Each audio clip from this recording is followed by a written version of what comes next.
కర్ణాటక కాంగ్రెస్ ప్రభుత్వంలో వర్గపోరు భగ్గుమంటోందా లేదా అత్యంత సవ్యంగా సాగుతోందా?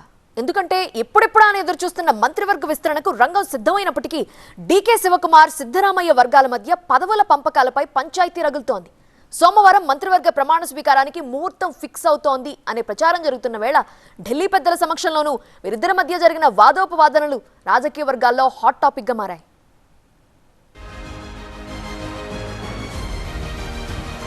కర్ణాటక మంత్రివర్గ విస్తరణ కసరత్తు తుది దశకు చేరుకుంది.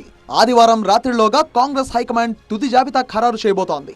అన్ని కుదిరితే సోమవారమే మంత్రుల ప్రమాణ స్వీకార కార్యక్రమం ఉండే అవకాశం ఉంది. అయితే ఈ విస్తరణపై డీకే, సిద్ధు వర్గాల మధ్య ఆధిపత్య పోరు తారాస్థాయికి చేరింది.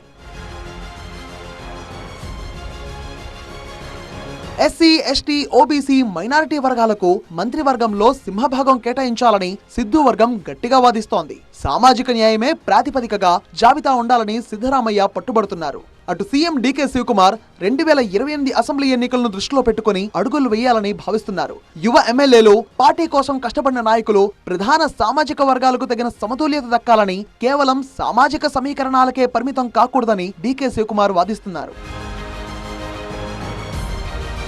కాంగ్రెస్ పార్టీ జాతీయ అధ్యక్షుడు మల్లికార్జున్ ఖర్గే, రాహుల్ గాంధీ సమక్షంలో జరిగిన గంటల పాటు మ్యారథాన్ భేటీలో ఈ విభేదాలు బహిర్గతమయ్యాయి. రాష్ట్ర నేతలు అందించిన జాబితాపై హైకమాండ్ కసరత్తు పూర్తి చేసింది.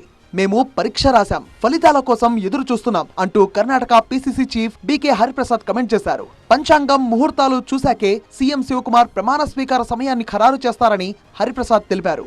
అటు సిద్ధు వర్గం కూడా చర్చలు సానుకూలంగా ముగిశాయనే అంటోంది. సోమవారమే ప్రమాణ స్వీకారానికి ఎక్కువ అవకాశాలు ఉన్నాయని క్లారిటీ ఇచ్చింది.